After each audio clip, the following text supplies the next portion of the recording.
I'm Rebecca, 34, and I never thought I'd be suing my own father for $1.8 million. This isn't a random number. It's exactly $250,000 I directly invested in the business, plus $1.55 million in below-market salaries, unpaid overtime, and the value of my contribution to growing the restaurant over the past 12 years. Last night, at his birthday celebration with our entire family gathered in the restaurant I helped finance, my father raised his $400 champagne flute. A toast to the children who made me proud, he said, looking directly at my siblings Michael and Claire. Not at me. Never at me. The entire restaurant fell silent as he deliberately ignored me, even though I was sitting right across from him. I didn't scream. I didn't cry. I didn't make a scene. I simply raised my own glass and said in a clear, steady voice, "And a toast to the father who will receive a letter from my lawyer tomorrow." The silence that followed was deafening. I placed my glass on the table, picked up my purse, and walked out without looking back. This morning at 9:17, he received the summons. At 9:18, my phone started ringing incessantly, but I'm tired of answering calls that only remind me how dispensable I am until they need me again. Where are you watching from today? Drop your location in the comments below and hit that like and subscribe button if you've ever felt betrayed by family. This is just the beginning of my story. I've always been the responsible daughter. While Claire traveled through Europe, finding herself, and Michael dropped out of one college after another, I was there managing the accounts, taking extra shifts, practically running the family restaurant since I was 22. When Dad had his first heart attack 8 years ago, I was the one he called. Not Michael, who lived just 10 minutes from the hospital, not Claire, who was home that week. I drove 5 hours in the middle of the night to be with him.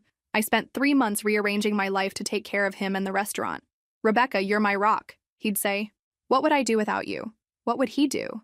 Apparently transfer 70% of the restaurant shares to my siblings and leave me with just 10%, while keeping 20% for himself. This I only discovered last week after 12 years of building that business. The pattern was always the same. Michael needed money for his latest venture? Dad provided. Claire wanted a downtown apartment? Dad signed the check. But when I asked for a raise after doubling our annual revenue? "Business is tight, Becca. Be patient." An elderly customer who'd been coming to our restaurant for years once told me, "Your family doesn't deserve you, dear." At the time, I smiled politely. Now I realize she was right all along. Why did I put up with it for so long? At first, it was youth and insecurity I wanted to prove my worth. Later, it was the constant promise of future recognition. "When the restaurant is stable," Dad would say. "When we expand," he'd promise. There was always a new milestone to reach before I could receive what I deserved. And I, determined to never be like my irresponsible siblings, kept believing. Every year, Dad would hold a family meeting where we'd discuss the future of the business. Every year, I'd bring up formalizing my role and ownership stake. Every year, he'd say, "Of course, Becca, it's coming. Just need to finalize some details with the accountant." I'd send follow-up emails that went unanswered. I'd draft proposals that were misplaced, but the restaurant needed me, and walking away from my investment and years of work seemed unthinkable. Even knowing I'd never be the favorite, I kept trying. I came in early and left late every day. I memorized every regular customer's name. I created seasonal menus that drew rave reviews. I negotiated supplier contracts that saved the company over $50,000 annually. Over the years, I began keeping copies of important emails, contracts I negotiated, photos of events I organized, receipts of personal expenses for the business not out of distrust, but out of organization. It was a habit I developed to track the restaurant's growth, our memory album, as I called it. I never imagined it would one day be my only protection. I tell you all this not for sympathy, but so you understand. I tried everything. For years. I was the daughter any father would dream of having. And still, it was never enough. About 2 months ago, a customer I hadn't seen in a while came in for dinner. Mrs. Patel, a retired business professor who'd been dining with us since we opened. "Rebecca, you look tired," she said, patting my hand. "Still running this place single-handedly?" I gave my standard cheerful response. "Just doing my part for the family." Mrs. Patel's eyes narrowed. "And what exactly is your part, dear? Owner? Partner? Or just the reliable daughter they don't have to pay properly?" Her bluntness startled me. Nobody had ever been so direct about my position. "I'm the general manager," I replied carefully. "And your siblings? What are their titles?" "Michael is our expansion director and Claire handles creative development." Mrs. Patel nodded slowly. "I see. And who makes the actual decisions? Who handles the finances, the staffing, the day-to-day operations?" I hesitated. "Well, I do." "For how much ownership?" The question hung in the air. I'd never actually discussed my ownership percentage with anyone outside the family. We're still finalizing some details, I said vaguely. Mrs. Patel reached into her purse and handed me a business card. My son-in-law is a business attorney specializing in family enterprises. Call him, just for a consultation. You've built something valuable here, Rebecca. Make sure you're protected. I tucked the card away, thanking her politely but with no real intention of using it. Family businesses were complicated. Everyone knew that. Sometimes fairness took time. That night, as I was closing up, I found myself staring at the wall of memories my father had created near the entrance. Photos of the restaurant's milestones, the grand opening, our first food critic review, the expansion celebration, the feature in Local Eats magazine. I was in the background of every photo, always present, always working, never centered. In some, you could barely see me, just a blur of movement while my father and siblings posed for the camera. Have you ever felt invisible in plain sight? Like you're essential but overlooked? Share your experience in the comments below. When I got home that night, I took out Mrs. Patel's card and placed it on my nightstand. Not to call, just to consider. Just to know I had options. Last Thursday, I arrived early to review some contracts. As general manager, I often used Dad's computer to access administrative files when he wasn't around, a normal, accepted practice between us. He never minded. After all, I handled everything. That morning, I noticed an email open on the screen. Normally, I wouldn't read personal correspondence, but the subject line jumped out at me. Ownership transfer. Final documents. My heart raced. As the de facto CFO, I should have been involved in any major financial decision. I clicked on the email, expecting to see my name CC'd. It wasn't. There it was, in black and white, an ownership transfer dated 3 months ago. The restaurant I'd helped build, that I'd dedicated over a decade of my life to, had been divided up. 40% to Michael, 30% to Claire, 20% to Dad, and 10% to me. 10%. After 12 years. After lending $250,000 of my savings for the expansion money I'd inherited from my grandmother, plus what I'd saved working 3 jobs through college and the restaurant's early years. After turning down 2 job offers with much higher salaries because the family needs you, Becca. I remember sitting in Dad's chair, my hands shaking so badly I could barely hold the mouse. The email was part of a longer thread, and as I scrolled down, I could see the entire conversation between Dad and my siblings, discussing when they'd tell me. She'll eventually understand, Dad wrote. Rebecca's always been reasonable. Besides, she doesn't have alternatives, she needs the job, and has invested too much time here to leave. It was true. For years, I'd put the restaurant above everything. I hadn't built other professional relationships. I hadn't developed transferable skills. I'd bet everything on the implicit promise that I'd be properly rewarded. She always said family was important, not money, Claire wrote. She won't mind a few percentage points.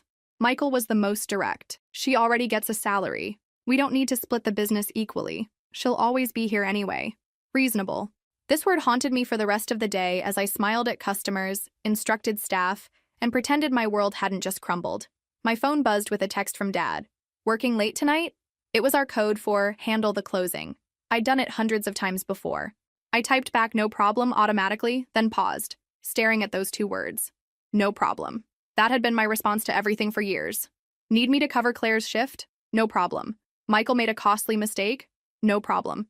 Want me to cancel my vacation to handle a supplier issue? No problem. That night, as the last customers left, I found myself alone in the restaurant my family technically owned, but that I had actually built.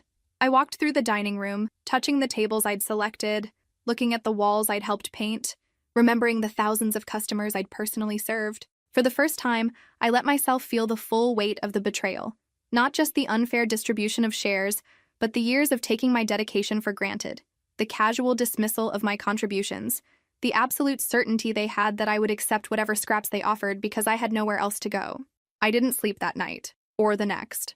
On the 3rd day, I called Jenna in tears. They robbed me, Jen. Not just of money or the business, but of years of my life. Jenna didn't hesitate. This is theft, Rebecca.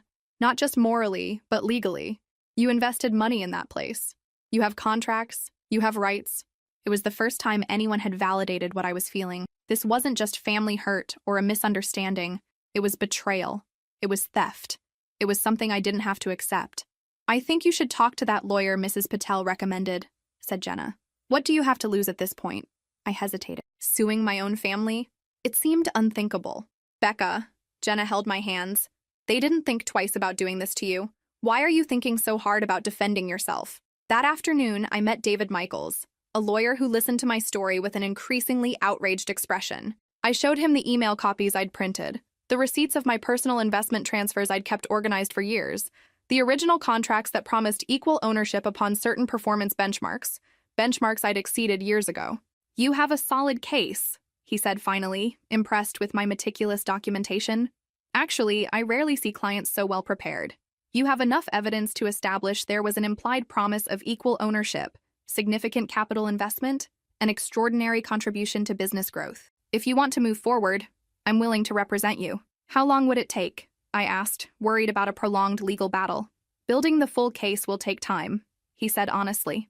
"But with this documentation, I can have an initial summons ready in a week. Most of these cases never make it to trial. Families usually prefer to settle quietly to avoid negative publicity, especially in a public-facing business like a restaurant."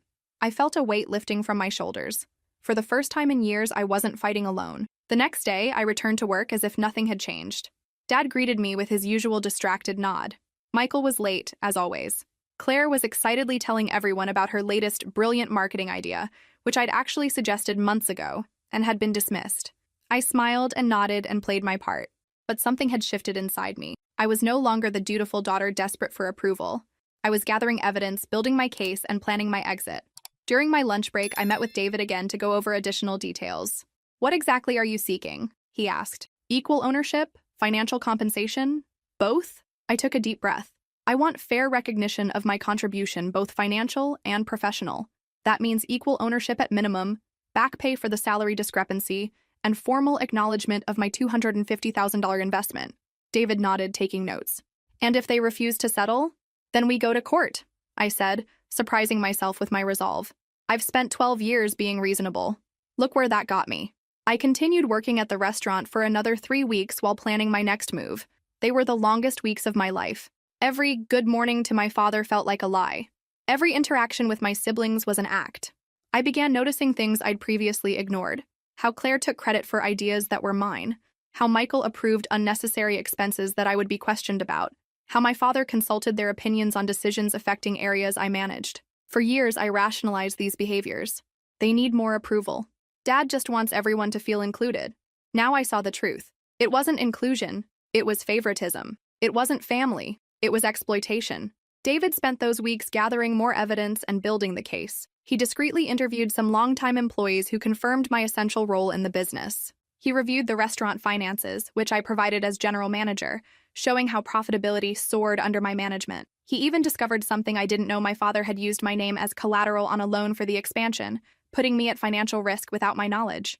"They haven't just given you less than you deserve," said David. "They've used you as a financial shield. If the business failed, you'd be partially liable for the debts, despite only having 10% ownership." On my last night before making a decision, I went to the restaurant after closing. I walked through the empty space, running my fingers over the tables I'd chosen, looking at the walls I'd helped paint, remembering the thousands of customers I'd personally served. "You built this as much as any of them," said a voice. It was Mario, our head chef of 15 years. I hadn't realized he was still there. "More," I replied softly. "I built more than any of them." Mario nodded. "We all know that, Rebecca. The staff, the regular customers, everyone except your family." That was the final confirmation I needed. It wasn't just my perception. It was reality, and it was time to face it. The next day, I officially hired David as my lawyer. Together, we crafted a plan. First, a formal letter requesting recognition of my real contribution and restructuring of ownership. If that failed, a full legal proceeding. "They'll probably try to settle this quietly," David explained. "No one wants a public family scandal, especially a business that relies on reputation." I also made another difficult decision. I resigned from my position as general manager. I drafted a professional letter, detailing exactly how long I would take to train a replacement and which accounts would need to be transferred. Nothing emotional, nothing accusatory, just facts. But I didn't deliver the letter immediately. David advised me to wait until the summons was delivered. "Don't show your cards too early," he said. "They might try to manipulate you into staying, promise changes, but we need legal commitments, not just words." In the days that followed, an anger I didn't know I had started growing inside me. Years of subtle humiliations, of having my voice ignored, of receiving crumbs while my siblings received feasts. It wasn't just about the money or shares anymore, it was about dignity. 2 days before David was set to file the legal paperwork, Dad sent an invitation for his 65th birthday. A big event at the restaurant with all family and friends. My first reaction was to ignore it, but a part of me, a stronger part, knew I needed to be there. Not to cause a scene, I initially thought, but to take a stand one last time. David and I discussed the timing. This could actually work in our favor, he said. If you want to make a statement, doing it publicly will give them less room to manipulate the narrative afterward. I received messages from Michael and Claire asking if I would attend. I politely confirmed my attendance, giving no hint of what was coming. Part of me still planned to keep everything civil and discreet, but as the day progressed, I realized civility had been my strategy for 12 years, and it had gotten me nowhere. I carefully chose an elegant black dress, flawless makeup, and the high heels I rarely wore to work. I wasn't going as the reliable daughter or the efficient manager. I was going as Rebecca, a woman who finally understood her own worth. I arrived exactly on time, not early, to help set up as I usually would. The restaurant was beautifully decorated for Dad's 65th birthday. I smiled politely at the guests, many of whom I knew well after years of serving them. I hugged my aunts and uncles, chatted with old family friends, and kept a calculated distance from my siblings. "Rebecca, you look stunning," my Aunt Susan said, genuinely surprised. I always dressed for practicality, not to impress. "Thank you, Aunt Susan." I decided it was time for a change. Dad saw me, but barely nodded before turning his attention back to Claire, who was telling some exaggerated story about her latest revolutionary idea for the restaurant, an idea I had suggested 2 years ago that was rejected. During dinner, I sat quietly, observing the dynamics I had once accepted as normal. Dad effusively praising every small contribution from my siblings taking credit for successes I had orchestrated. The complete invisibility of my presence, except when some practical detail needed handling. Then came the toast. Dad, slightly drunk and fully in his element as the adored patriarch, stood up and raised his glass. "I want to thank everyone for being here on this special night," he began. "But mostly I want to thank my children, who've made me the proudest man in the world." His eyes moved directly from Michael to Claire as if I wasn't sitting between them. Michael, who's expanding our business into new territories, with my money and connections, and Claire, whose creativity continues to bring freshness to our brand. My ideas, my execution. In that moment, something crystallized inside me. It wasn't just anger, it was clarity. This would be the last time I let myself be made invisible. The polite resignation letter in my purse suddenly seemed inadequate for the moment. 12 years of kindness hadn't brought me respect. Perhaps it was time for a different approach. When he finished his toast, I slowly stood up. The room fell silent, perhaps surprised by me taking up space in this unusual way. "And a toast to the father who will receive a letter from my lawyer tomorrow." My voice didn't waver. My eyes didn't drop.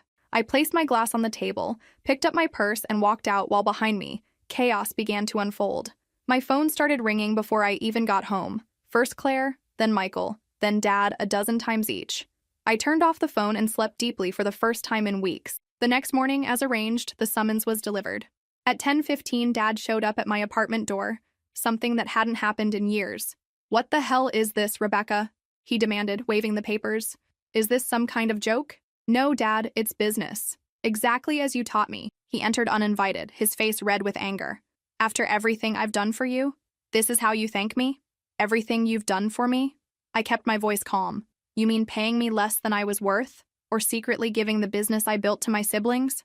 You're overreacting. 10% is generous, considering that—" "Considering what? That I lent $250,000 of my own funds? That I worked 60 hours a week for 12 years? That I turned down offers that would pay double to stay loyal to family?" He seemed momentarily speechless, then tried another approach. "Is that what this is about? Money? I thought family meant more to you. Family means more to me. That's why I expected honesty, respect, and recognition for my work. But apparently, I'm only family when it's convenient. Don't be dramatic, Rebecca. We've always been good to you." "No, Dad. You were good to Michael and Claire. I was just useful." He shook his head, incredulous. "I never thought you, of all people, would do this to me, to our family. And I never thought my family would do this to me." Seems we both underestimated each other. As he was leaving, he turned one last time. "You think I didn't give you more because I didn't value you? I gave you less because I knew you were the only one responsible enough to build something on your own. Michael and Claire need help. You don't." It was a compliment. The justification was so absurd I almost laughed. "So you complimented me by robbing me? Interesting definition of respect, Dad. This won't end well for you," he threatened. "We're 3 against 1. "No," I replied calmly. You're three against the law and evidence. We'll see who wins. In the weeks that followed, the tactics changed. First came anger, then veiled threats, and finally attempts at emotional manipulation. Claire called me crying. Dad is devastated, Becca. He's barely eating. How could you do this to him? Michael tried to play the reason card. Come on, sis. We can work this out as a family. We don't need lawyers. Just tell us what you want. Dad even tried to bring me back, offering 25% ownership and a co-owner title, still less than I deserved, but much more than the original 10%. I see how valuable you are now, he said, his voice artificially gentle. Maybe I was a bit careless in how I expressed that. Before, I would have accepted. I would have been grateful for any recognition, any scrap of appreciation, but that Rebecca no longer existed. Thank you for the offer, I replied politely, but my lawyer has advised me not to discuss the case directly. He's available to negotiate on my behalf. Lawyers? What for? We're family. Yes, we are. And that's why I expected you to treat me fairly without having to resort to this. But here we are. The manipulation attempts continued for 2 weeks. Then, David called me with interesting news. We've gained access to some key financial records, he said. This will take time to fully analyze, but there are some concerning patterns in your father's financial management. Based on the restaurant bank statements you provided as general manager, your father has been regularly withdrawing money and transferring it to personal accounts far more than what was declared as salary or profit distribution. We're talking about almost $600,000 over the last 5 years. Is that legal? It's a gray area if he's the sole proprietor, but once he turned the company into a partnership, even while maintaining majority control, these transactions become highly questionable without other partners' approval, especially considering you invested substantial personal capital. How long will it take to build the full case? I asked. Several months, potentially. But we don't need to wait. This preliminary evidence is strong enough to push for a settlement. Family businesses rarely want these kinds of financial practices examined in court. A week later, I received a formal offer through my lawyer. 33% ownership, equal to my siblings, with Dad retaining 1% as symbolic president. It also included a retroactive payment of $350,000 in undistributed profits. David called me immediately. It's a good offer, Rebecca. Better than we'd likely get after months in court. I thought, long and hard. It wasn't just about money or percentages. It was about respect, recognition, and value. No, I finally answered. I want 40%, and I want it formally recorded that I contributed $250,000 of the initial expansion capital. And I want this signed and publicly acknowledged at the next family gathering. David hesitated. Are you sure? They might refuse. I'm sure. I'm not being greedy, I'm asking for what's fair. If they refuse, we go to court. And you said yourself we have evidence of possible financial mismanagement. I think they'd prefer to avoid that becoming public. 3 days later, I received a call from Dad. I didn't answer. Instead, he left a voicemail. Rebecca, it's your father. We accept your terms, all of them. Not because we're forced to, but because you're right. You deserve this. I wasn't fair to you. Please call me back. I didn't call back. Instead, I had David finalize all the legal details. I didn't want to be manipulated again by sweet words that would turn into disappointment. David informed me that Dad had initially vehemently protested against the 40%, insisting that 33% was more than fair. It was only when David mentioned we might request a full audit of the restaurant's finances for the past 10 years as part of the legal process that Dad changed his mind. Your father has some financial skeletons in the closet, David explained. Nothing necessarily criminal, but certainly embarrassing and potentially damaging to the business if made public. A week later, I received an invitation for a family dinner at the restaurant. Part of me wanted to decline, but David advised me to go. This was where we would sign the final documents. When I arrived, I found only Dad sitting alone at a table in the back. The restaurant was closed to customers. Where are Michael and Claire? I asked, keeping my guard up. I asked them not to come. I wanted to speak with you alone first. I sat down, maintaining emotional distance. Rebecca, he began, suddenly looking older and smaller than I remembered. I prepared a speech, but I'll simply tell the truth. I was wrong, terribly wrong with you for years. I remained silent, waiting. I always trusted you would be there. I always knew you were capable, responsible, strong, and because of that, I think I started taking you for granted, thinking you didn't need the same support, the same praise, the same rewards as your siblings. He pushed a folder toward me. Here's everything you asked for. 40% ownership, acknowledgement of your financial contribution, everything. But I want you to know this isn't just because you legally forced us. It's because it's right. I flipped through the documents, checking every detail as David had instructed me. This doesn't fix everything, I finally replied. You know that, right? He nodded slowly. I know, but I hope it's a start. Why 10%? I asked directly. After everything I did, why give me only 10%? He sighed deeply. At first, when we structured the company, I planned to divide equally. But then Michael started having financial problems, and Claire needed security. I convinced myself you'd be fine with less because you were strong and capable. The truth is, I took advantage of your loyalty. I knew you wouldn't leave, no matter what. So you exploited me because you knew you could. I translated coldly. Yes, he admitted to my surprise. And because it was easier than saying no to your siblings. They make scenes. They demand. They threaten to leave. You just accept and keep working. I was a coward, Rebecca, and a terrible father to you. The admission stunned me. I'd expected more manipulation, more justifications. Not this raw honesty. I've been unfair to you for years, he continued. I've taken your dedication for granted. I've rewarded your siblings for doing half of what you do routinely. And when you finally stood up for yourself, my first instinct was to be angry at you, not ashamed of myself. I felt tears threatening but held them back. You're only saying this because I forced your hand legally. No, he said firmly. I'm saying it because seeing you walk out that night, hearing the truth in your words, it finally made me see what I've been doing. The legal action just gave me no choice but to face it. He reached for my hand, but I pulled back slightly. He nodded, understanding. I don't expect forgiveness, Rebecca. But I want you to know that I am proud of you. I always have been. I just didn't know how to show it to the child who never seemed to need my approval. Everyone needs approval, Dad. Everyone needs recognition. I wasn't stronger because I didn't need it. I was just better at hiding how much it hurt when I didn't get it.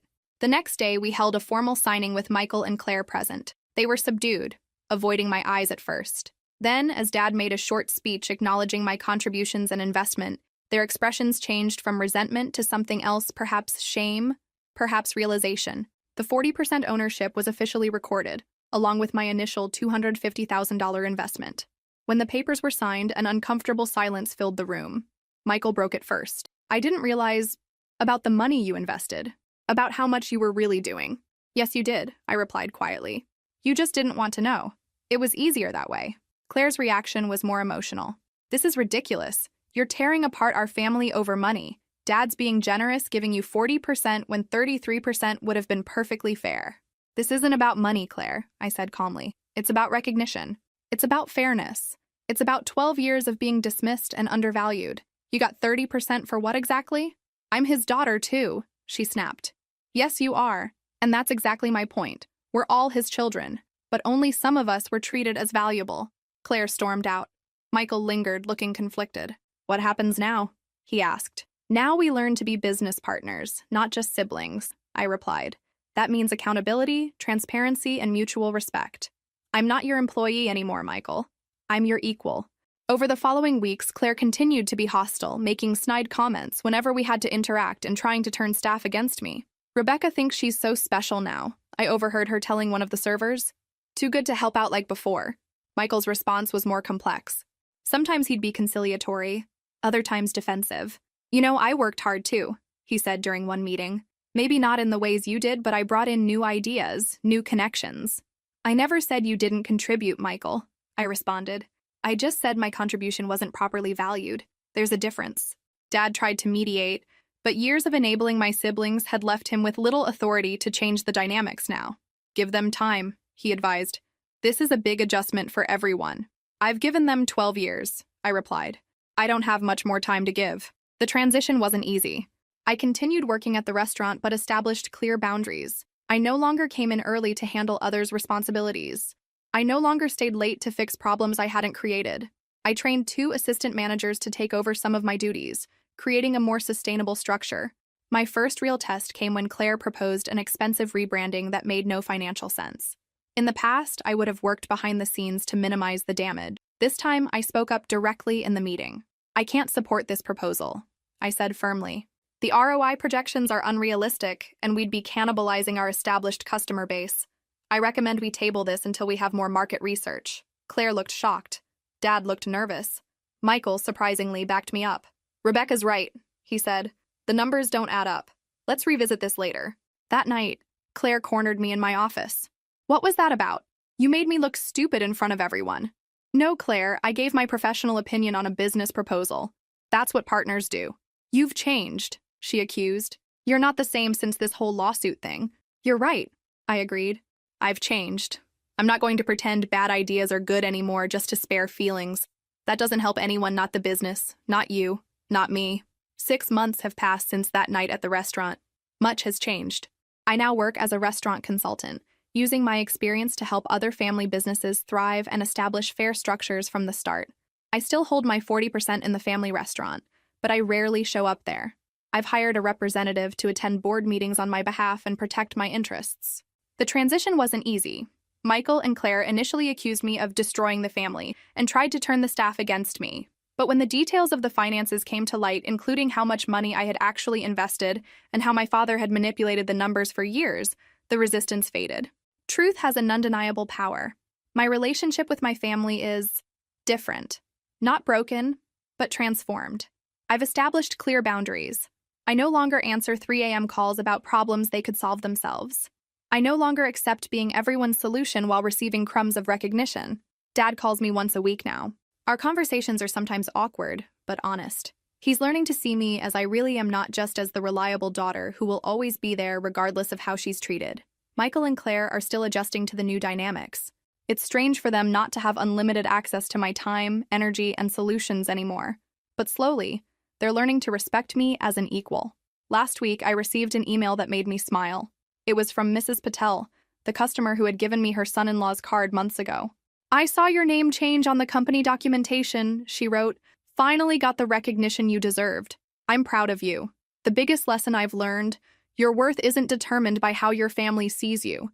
And true love, whether familial or not, never asks you to diminish yourself so others can shine." For all of you watching who have ever felt invisible, exploited, or undervalued by the people who should value you, most know this. Setting boundaries isn't selfish. Demanding respect isn't ingratitude. And sometimes the most loving act of self-care is simply saying, "No, this isn't enough for me." It's never too late to rewrite the terms of your own worth. Where are you watching from today? If this story resonated with you, make sure to like and subscribe. And remember, family should lift you up, not hold you down. You deserve recognition, appreciation, and fair treatment. Don't settle for less.